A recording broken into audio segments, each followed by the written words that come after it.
பத்திரிகை உலகின் முடிசூடா மன்னராக திகழ்ந்த அமரர் சகோதரர் சிவந்தி ஆதித்தனார் அவர்களுடைய 89வது ஆண்டு பிறந்த நாளை ஒட்டி அவருடைய திருவுருவப் படத்திற்கு மலர் அஞ்சலி செலுத்துவதிலே அனைவரும் பெருமை அடைகிறோம். அமரர் சிவந்தி ஆதித்தனார் அவர்கள் பன்முக தன்மை கொண்ட மிகப்பெரிய ஆளுமை.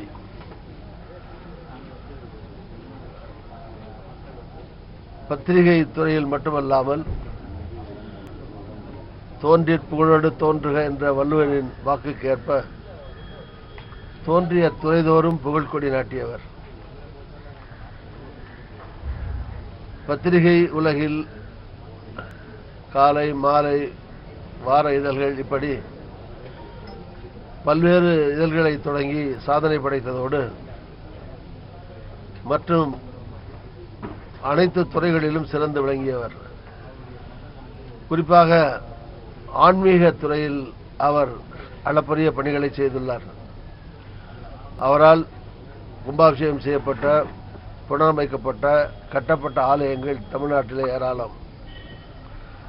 அவரால் ஓட்டப்பட்ட தேர்கள், செப்பனிடப்பட்ட தேர்கள், செய்யப்பட்ட தேர்கள் ஏராளம்.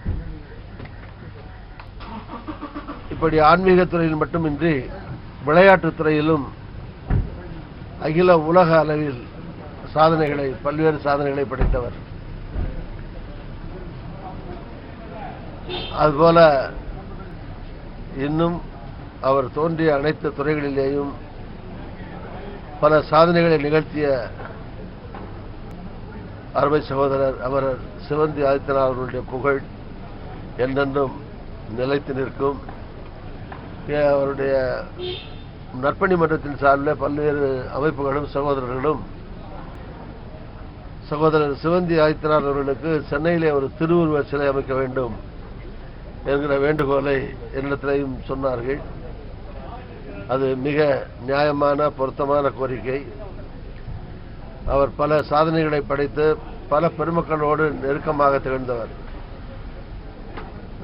பேரறிஞர் அண்ணாவாக இருக்கட்டும், கலைஞராக இருக்கட்டும், புரட்சியாளர் எம்ஜிஆராக இருக்கட்டும், செல்வி ஜெயலலிதாவாக இருக்கட்டும், இப்போ இருக்கிற முதலமைச்சர் திரு ஸ்டாலினாக இருக்கட்டும், அது மாதிரி மற்றும் பல்வேறு அரசியல் கட்சியினுடைய தலைவர்களோடும் மிக நெருக்கமாக பழகி அவர்களுடைய அன்புக்கு பாத்திரமாக திகழ்ந்தவர்.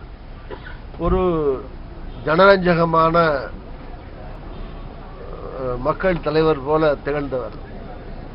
எனவே அவருக்கு ஒரு திருவுருவச் சிலை அமைப்பது பொருத்தமானதை நானும் கோரிக்கையை வலியுறுத்துகிறேன்.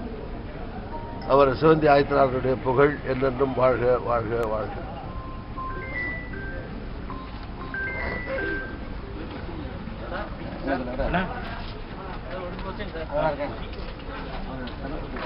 முதல்வர் பேசும்போது ஏமாற்றம் இருக்காது, ஆனால் அமைச்சரவையில் மாற்றம் குறித்து ஏமாற்றம் இருக்காது. ஆனா அதற்கு ஜெயக்குமார் அவர்கள் என்ன விமர்சனம் பண்றாங்கன்னா, இவங்க சிறுக மக்கள் மத்தியில வந்து அவங்க முதல்வர் ஆக்குறது அந்த எண்ணத்தை தான் விதைக்கிறாங்க அப்படின்னு சொல்றாரு. இதை தவிர அவங்க இந்த 2 ஆண்டு ஆட்சியில் எதுவும் பண்ணல. யார முதல்வர் ஆக்குறது இல்ல, துணை முதலமைச்சர் ஏற்கனவே டாக்டர் கலைஞர் அவர்கள் முதலமைச்சராக இருந்தபோது பிறகு முதலமைச்சர் தளபதி சகோதரர் ஸ்டாலின் அவர்கள் துணை முதலமைச்சராக இருந்தார். அதனால அது திராவிட முன்னேற்ற கழகத்தின் கட்சியின் சார்பில், ஆட்சியின் சார்பில் எடுக்க வேண்டிய முடிவு.